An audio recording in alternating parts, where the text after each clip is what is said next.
Mesdames, Messieurs, bonjour, bienvenue à cet entretien du jour. Nous parlerons d'un roman aujourd'hui, le titre « Naître encore », 200 pages, près de 200 pages, qui parle du surnaturel. L'auteur de ce livre se décrit d'ailleurs comme une passionnée du surnaturel. Elle s'appelle Nina Dello. Avec elle, nous parlerons de cet ouvrage que vous aurez le temps certainement, si vous avez envie de le lire, de bien sûr le lire. Nina Delvaux, bonjour. Bonjour Emeric, ravie d'être ici. Alors, quand on lit les pages de votre ouvrage, on peut se dire facilement c'est un roman du genre fantastique. Est-ce que je suis dans le vrai quand je le dis? Clairement, j'ai vraiment envie de dire que c'est le roman lui-même, le genre est un peu difficile à classer parce que ça va dans le fantastique, ça va dans le spirituel, mais oui, fantastique c'est sûr, on est dans la même vibe que tout à l'heure on parlait de Harry Potter. Ouais, Narnia, c'est un peu ça, clairement. Alors, j'ai lu votre ouvrage, j'ai parcouru les pages de cette histoire, de cet ouvrage qui parle de Jewel, l'héroïne, qui est passée par plusieurs étapes. Les 46 premières pages de l'ouvrage nous montrent une histoire vraiment ordinaire, une histoire d'amour. On se serait dit c'est juste une histoire d'amour que Nina Dello a envie de nous raconter. Mais après, on se voit dans des situations surnaturelles.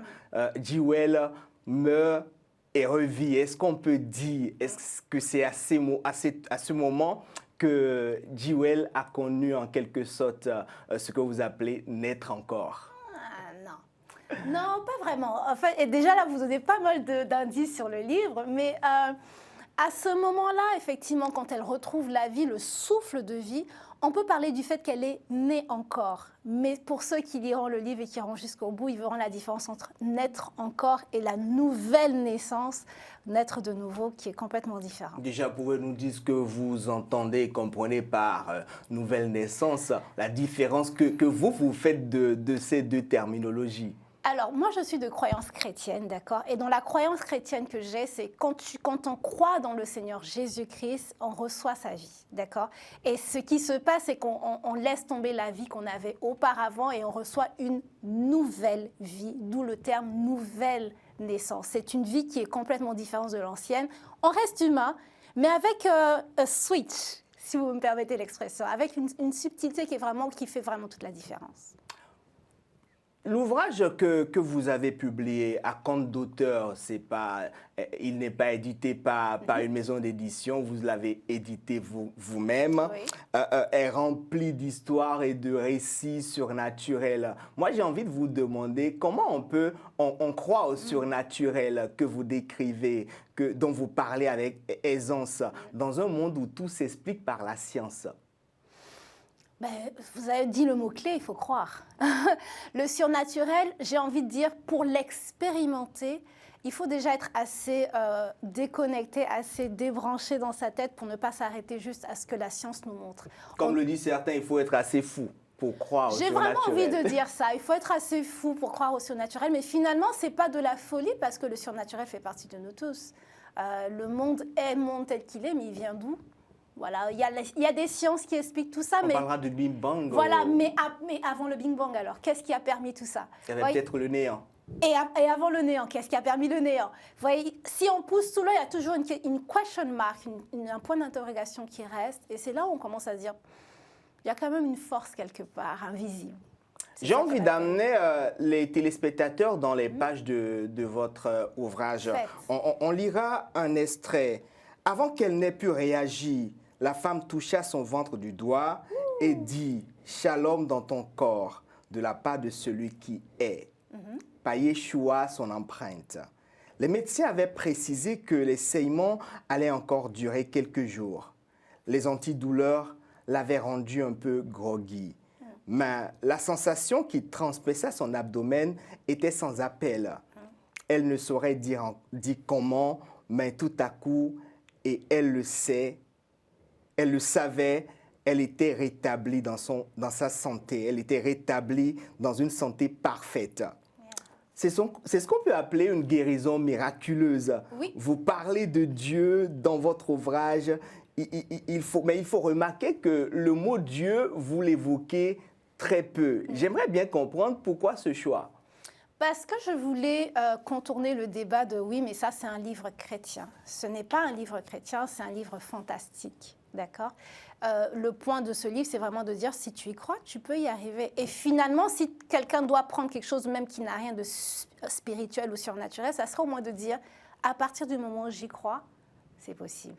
Et c'est vraiment ce que je voulais faire, d'où le choix de ne pas mettre directement le nom de Dieu, même si c'est évoqué clairement partout. Jewel, après avoir commencé, après avoir connu sa résurrection, a commencé une nouvelle vie. Oui.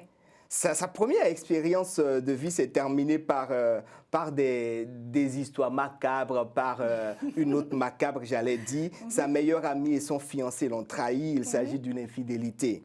C'est après avoir d'ailleurs remarqué ou vu, surpris son fiancé avec sa meilleure amie, qu'elle a eu cet accident. En lisant l'histoire incroyable de Jewel, on se rend compte de votre objectif en tant qu'écrivaine. Okay. Vous avez pour objectif, je le décèle directement, de parler de Dieu, de parler de votre foi, la foi en Dieu. Expliquez-nous. Disons qu'en fait, effectivement, vous avez bien perçu quel est l'objectif. Ça serait vraiment d'aider à comprendre qu'il y a dans la foi en Dieu, de la possibilité de vivre une vie qui est bien au-dessus des standards et des limitations que nous offre notre réalité terrestre et humaine aujourd'hui. Et le prix qu'il faut payer finalement, et c'est vraiment le but de l'histoire et tout ce qui va se passer après dans la vie de Joël, c'est ça qu'elle essaie de démontrer. Le prix à payer, c'est juste le prix de la foi. Donc, ce n'est pas compliqué, ce n'est pas si extraordinaire que ça, c'est surtout abordable pour tout le monde. C'est vraiment l'objectif de ce livre. Toucher des gens et passer par un livre pour pouvoir partager sa foi. Mais cela n'est pas pris au premier degré par tout le monde. J'aimerais savoir quel retour vous avez eu depuis que ce livre a été publié, des gens qui l'ont lu. Alors, des gens qui n'étaient pas croyants, beaucoup m'ont dit tout de suite, mais pourquoi tu n'as pas dit le nom de Dieu dedans? Parce que ça se voit. Donc, clairement, même si ce n'est pas mentionné, ils comprennent le message. Je n'ai pas eu de personne pour l'instant qui ait été choquée par le message en tant que tel, parce qu'ils voient vraiment le côté fantastique de l'histoire. Ça, c'est pour les non-croyants. Et pour ceux qui étaient déjà croyants, c'est tout de suite, oh mon Dieu, je n'avais pas réalisé que c'était aussi possible et aussi atteignable si facilement.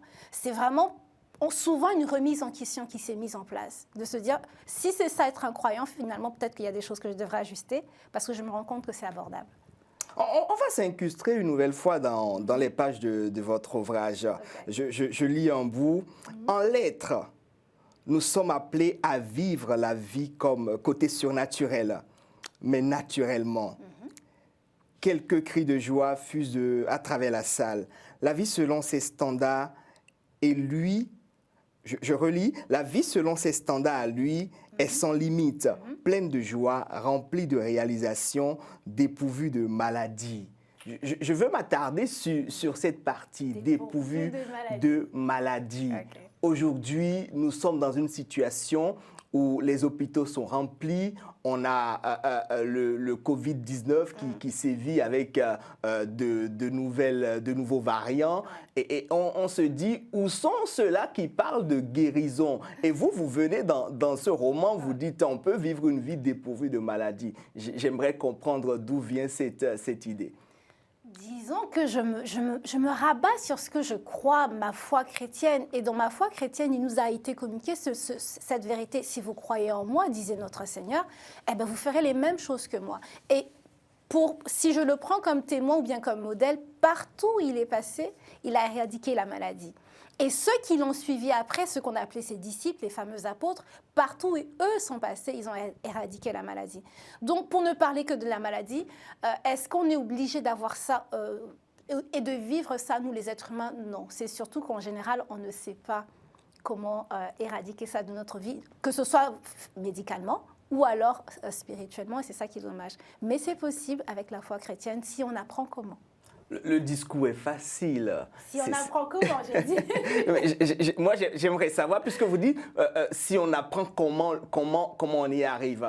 Et j'aimerais demander comment on y arrive, selon vous, comment on y arrive. Il a dit très simplement, si vous croyez en moi, vous ferez la même chose que moi. Et la vérité vous affranchira. Donc, plus on comprend ce qu'il enseigne, plus on est transformé dans la même image que lui, on commence à faire les choses comme lui. Pourquoi? Parce que simplement, on commence à fonctionner depuis ses standards. Effectivement, gérer les cas des maladies et toute autre infirmité, c'est pas naturel. Okay? À moins d'avoir un médicament, et dans ce cas, ça sera réglé. Si on vient en tant que je veux te guérir juste avec des paroles, ça n'a rien de naturel. C'est forcément une puissance divine qui vient entrer en jeu.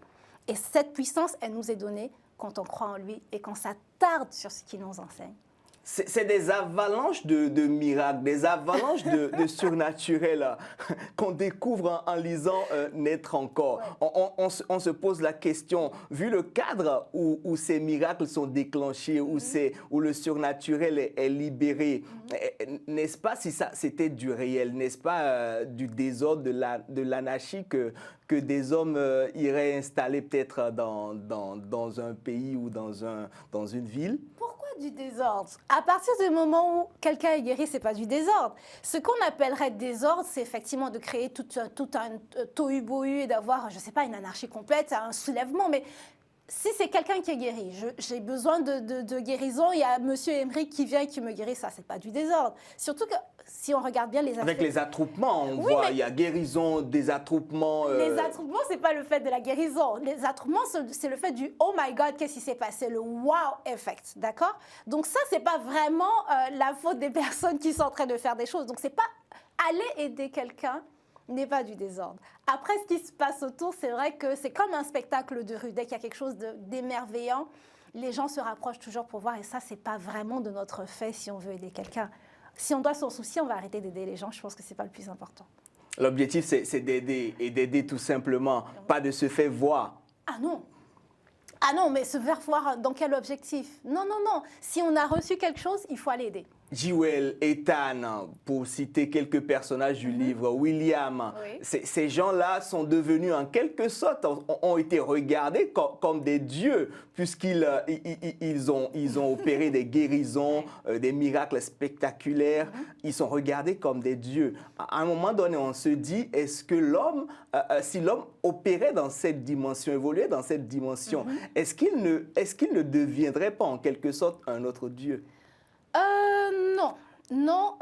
Est-ce que les gens, éventuellement, pourraient faire l'amalgame? Ça, c'est inévitable. Est-ce que l'homme, lui, serait changé en Dieu? Non. Ça n'a jamais été le cas, ça n'a jamais été l'objectif. Non, absolument pas. C'est, encore une fois, juste être investi d'un certain pouvoir divin, clairement, et d'aller propager avec ce pouvoir-là les bienfaits de ce pouvoir, tout simplement. Nina, on est à la fin de l'émission. J'aimerais vous laisser un court moment pour conclure, avant que moi-même je ne vienne conclure. Si je devais conclure, je dirais ceci à tous ceux qui me regarderaient éventuellement aujourd'hui et qui auraient l'occasion d'aller lire ce livre. L'objectif de ce livre, c'est de vous faire remarquer une chose et de vous faire réaliser surtout une chose.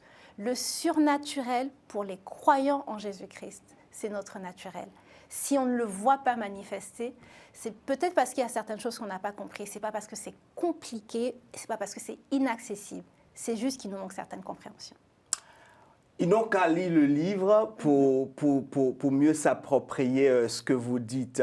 Et c'est disponible sur Amazon. Chers téléspectateurs, c'est tout pour cet entretien du jour. Je vous remercie de l'avoir suivi. Restez collés au programme de Télé Sud et on se donne rendez-vous à la prochaine.